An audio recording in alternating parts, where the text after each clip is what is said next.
반갑습니다. 내 가족의 사건처럼 하나하나 최선을 다하는 법무법인 이현입니다. 누구나 법적 문제가 생기면 심적으로나 경제적으로 큰 부담을 갖게 됩니다. 혼자서 해결해 보려 하겠지만 만족스러운 결과를 이끌어내기가 쉽지 않죠. 여러분의 정신적인 고통, 금전적인 어려움을 이해하며 이현의 법률 상담 시스템을 통해 도움을 드리고 있습니다.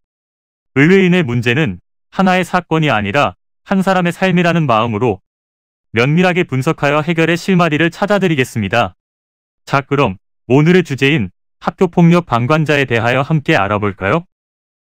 최근에는 학교폭력으로 인한 피해들이 심각해지면서 극단적인 선택까지도 이어지는 사태가 발생했는데요.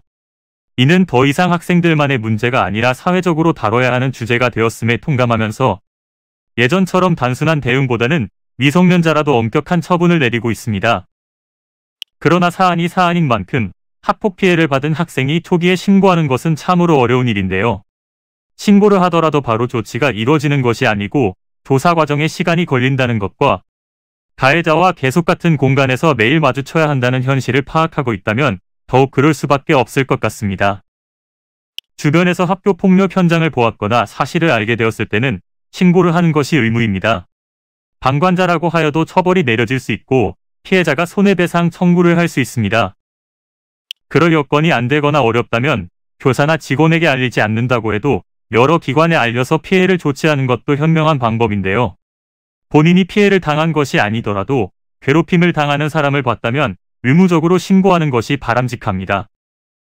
집단적으로 폭행이 발생한 상황이라고 한다면 학교폭력 방관자가 직접적으로 피해자를 괴롭히거나 폭력을 가하지 않았더라도 피해자가 위압감을 느끼도록 서 있는 것도 공포심을 유발하는 것이 될 수 있어 학교폭력 가담에 인정이 될 수 있습니다. 징계의 내용에 따라 생활기록부에 기재되고 징계의 수위에 따라 생활기록부에서 삭제의 여부와 그 기간이 달라지게 됩니다. 이러한 징계 처분의 부당함을 느끼신다면 행정심판이나 행정소송을 통해 이의 신청을 할 수 있습니다. 학교폭력을 방관하는 행위는 학생들에게만 국한되는 것이 아닙니다. 담당 교사도 합당한 이유 없이 진실을 은폐하려고 했거나 학교폭력 발생 이후 적절한 조치를 하지 않았다면 법적으로 제재가 이루어질 수 있습니다. 이는 간단히 분석될 문제가 아닌 경우들이 대부분이므로 꼭 법률적인 상담을 받아보는 것이 현명하다고 볼 수 있습니다. 그리고 가능한 한 긴 싸움이 되지 않도록 최대한 빠르게 조치를 취하는 것이 좋습니다. 미루면 미룰수록 사건에 대한 난이도가 높아질 수도 있기 때문이지요. 가벼운 병도 방치를 하면 상당히 무거운 병이 되듯이 이 또한 역시 사전에 바로잡으셔야만 간단한 조치로도 해결할 수 있는 가능성이 높아지는 것입니다. 여러분이 골머리를 앓고 계신 그 사안, 저희 법무법인 이현에게 알려주세요. 이현의 법률 상담 시스템을 통해 든든한 지원군이 되어드리겠습니다.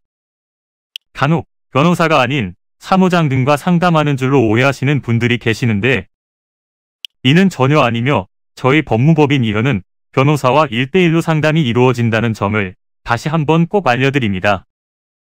저희는 하나의 분야가 아닌 민사, 형사, 가사뿐만 아니라 비송사건 등 모든 것을 추구하고 있는 종합 로펌입니다. 가장 궁금해하시는 사건의 해결 가능성과 해결의 키포인트, 예상되는 문제점과 해결 방안 등을 총망라하여 종합적인 시각으로 안내해드리고 있습니다. 보다 정확한 상담을 위해 전국, 전 지역 상담 접수를 먼저 실시하오니 해당 화면에 보이는 번호로 먼저 연락을 주시면 친절한 안내를 도와드리도록 하겠습니다. 인터넷으로 법무법인 이현을 검색 후 홈페이지를 살펴보시고 와도 좋습니다. 언제나 의뢰인이 처한 상황을 이해하며 그 입장에서 생각하겠습니다. 저희는 법무법인 이현이었습니다. 감사합니다.